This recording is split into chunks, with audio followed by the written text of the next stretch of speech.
सिल्वा के ज़रिए जो है दुनिया आपके कदमों में कैसे, और ये तीसरी आँख, अल्लाह इस तरह अकबर, का दुनिया आपके कदमों में भाई मैंने मेरे आपका थंबनेल और देखा मेरे हाथ है। देख, सिल्वा के थंबनेल ज़रिए मेरा नहीं है दुनिया यार। आपके कदमों में तेरी आँख खोलने का, तीसरी आँख खोलने का देखो तरीका। ये मेरा थंबनेल नहीं है, हाँ बिल्कुल, आपकी वीडियो पे लगा हुआ है। मेरी वीडियो पे मैंने आपके चैनल में वीडियो कर रहा हूँ, आप यहाँ जो मर्जी थंबनेल बना लो, हाँ, मैं आपको रोक लेकिन ये सकता हूँ? क्या है, क्या सिल्वा आपकी एक वीडियो बड़ी वायरल होती है, सिलाई मशीन की जहाज के पीछे कहानी क्या है? तो सिलाई काइंडली वो थोड़ा सा डिस्क्राइब कर दें, बता दें कि क्या सिलाई मशीन की जहाज, क्या वो पूरी एक एग्जांपल जो आपने कोट की थी। यार देखो वो बेसिकली ना सिल्वा जो है हमारा, सिल्वा अल्ट्रामाइन डीएसपी जो मैं कोर्स कराता हूँ, जी जी। ठीक है।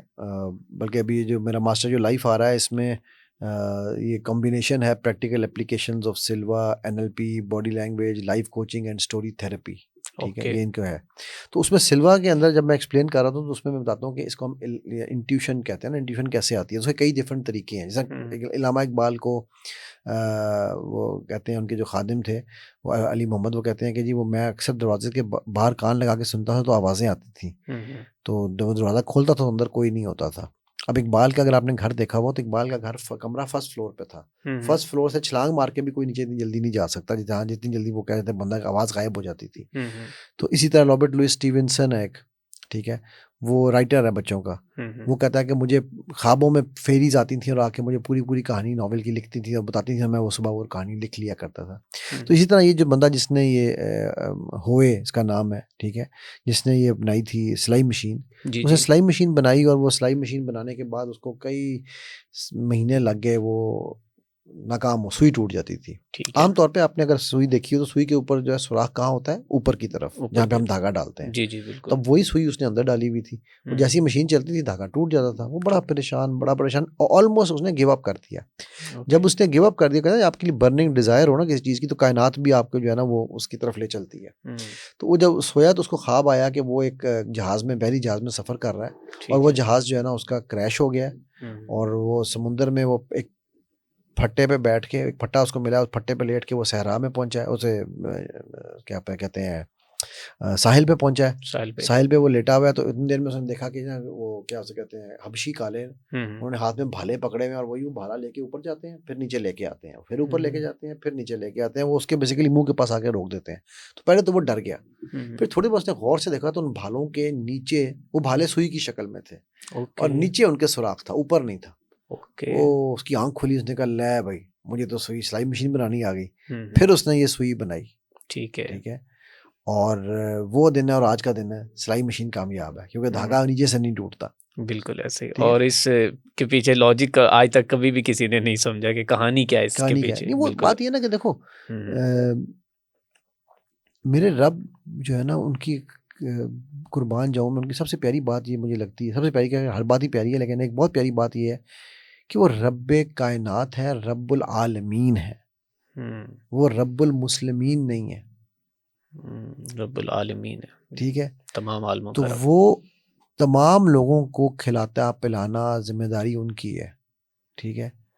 ये बात ना मैं उस्तादा को भी मुखातिब करके कह रहा हूँ, आप भी उस्ताद आलम बनो, ठीक है, उस्ताद ला इल्म ना बनो, बिल्कुल कि ठीक है। आपने रब ताला जो है ना वो सारों, और फिर वो सब की खताओं को माफ करके भी उनको खिला रहे हैं। वो जो कह रहा है कि रब है ही नहीं, वो उसको भी खिला रहे हैं।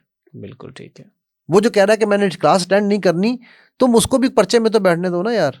बिल्कुल ठीक है। वो फेल होगा तो उसका मसला है ना। बिल्कुल ठीक है। राइट सर आखिर में बस ये बता दें कि सिल्वा के ज़रिए जो है दुनिया आपके कदमों में कैसे, और ये तीसरी आंख, अल्लाह इस तरह अकबर, का दुनिया आपके कदमों में भाई मैंने मेरे आपका थंबनेल और देखा मेरे है, हाथ देख, सिल्वा के थंबनेल ज़रिए मेरा नहीं है दुनिया यार। आपके कदमों में तेरी आंख खोलने का, तीसरी आंख खोलने का देखो तरीका। ये मेरा थंबनेल नहीं है, ठीक है, हाँ बिल्कुल आपकी वीडियो पे लगा हुआ है। मेरी वीडियो पे मैंने आपके चैनल में वीडियो कर रहा हूँ, आप यहाँ जो मर्जी थंबनेल बना लो, हाँ, मैं आपको रोक लेकिन ये सकता हूँ? क्या है, क्या सिल्वा के दुनिया ज़रिए? किसी के कदमों में नहीं आती भाई, सिल्वा कोई खुदा नहीं है। हम्म। और अगर सिल्वा आपको खुदा से दूर करे तो उसको कभी ना सीखना। ओके ठीक है, ठीक मैं है। इस चीज़ के ऊपर बहुत सख्ती से बात करता हूँ। मेरा इल्म सिखाने का सिर्फ एक मकसद है और वो है आपको रब से जोड़ना। वो कनेक्शन, वो चार्जर जो आपने मोबाइल के पीछे डाला है, वो यहाँ से उतार के आपके यहाँ लगाना, ये मेरी ज़िंदगी का ऑब्जेक्टिव है। ठीक है, और वो ऑब्जेक्टिव कब मीट होगा, जब आप खुद को जानेंगे। अपने मन में डूब के पाजा सुराग ज़िंदगी, तू मेरा नहीं बनता न बन, ना तो बन। तो वो तमाम लोग जो ये समझते हैं कि हम सिल्वा करके ये कर लेंगे, हम सिल्वा करके वो कर लेंगे, हम पता नहीं दुनिया कायनात कर लेंगे, बिल्कुल झूठ है। आप कुछ नहीं कर सकते हैं, ये सब दुकानदारियां हैं, सब झूठ है। Silva is only awakening of your inner self.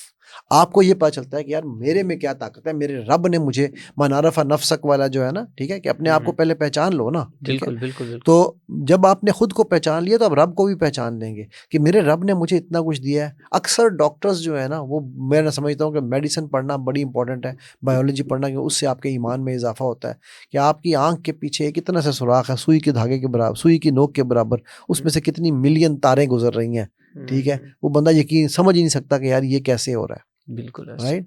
सो मैं सिल्वा हो या कुछ हो, तीसरी आंख चौथी आंख कुछ नहीं है, ये सब और सब आपका इंट्यूशन ये अल्लाह ने आपको दी हुई है। 10% लोग ऐसे हैं जिनको अल्लाह की तरफ से शऊर आ जाता है कि यार हमारे पास ये है। 10% मेरे जैसे हैं जो सीखते हैं और इल्म को और मेहनत करते हैं इसके ऊपर।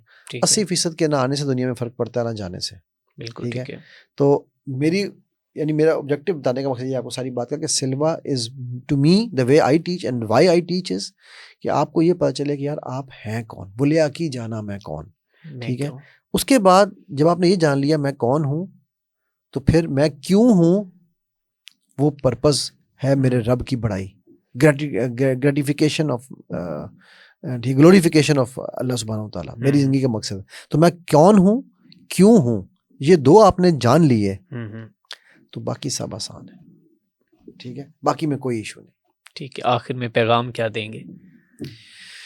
हाँ, पैगाम बड़ा मुश्किल काम है यार, पैगाम बड़ा सिंपल सा है। उस्ताद से ये मेरा पैगाम है कि खुदारा अगर टीचिंग के प्रोफेशन में आ गए हैं आप, तो मेरे नबी सल्लल्लाहु अलैहि वसल्लम की सीरा को पढ़ें कि वो कैसे टीचर थे। मैं आपको एक बात की गारंटी देता हूँ, इस प्रोफेशन में मेरे रब ने इतनी इज़्ज़त रख दी है, इतनी इज़्ज़त रख दी है, इसमें आने के बाद ये समझ आई कि टीचर को इज़्ज़त क्यों मिलती है। अगर आप एक ऑनेस्ट ईमानदार दुनिया में लोगों की ज़िंदगी पे इम्पैक्ट करने वाले टीचर हैं, आप फिज़िक्स पढ़ाएं, केमिस्ट्री पढ़ाएं, मैथ पढ़ाएं, कुछ समझ ना आए, लेकिन अगर आपने बच्चों पे इम्पैक्ट कर दिया, ठीक है, तो आपकी सोच, आपको रिज़्क और इज़्ज़त कहाँ कहाँ से मिलेगी। स्टूडेंट्स से मेरा ये पैगाम है कि खुदारा this is not the end of the world, ठीक है, ये एक सफ़र है। Success is a journey not a destination. आपका ग्रेड, जो ग्रेड आपको मिल रहा है, जो रिजल्ट आपका आ रहा है, is not the measure of your intelligence. वो आपकी अक्लमंदी, आपकी जहानत, आपकी विजडम का इम्तिहान नहीं है, वो आपकी मेमोरी का इम्तिहान है, ठीक है। तो मेमोरी के ऊपर मेहनत करें, मेमोरी ठीक हो सकती है, ठीक है। पेरेंट्स के लिए एक आखिरी पैगाम, खुदारा आपका बच्चा 3.5 GPA ना लाए ना तो हो सकता है, लेकिन अगर आपका बच्चा रहे ना इस दुनिया में तो नहीं हो सकता।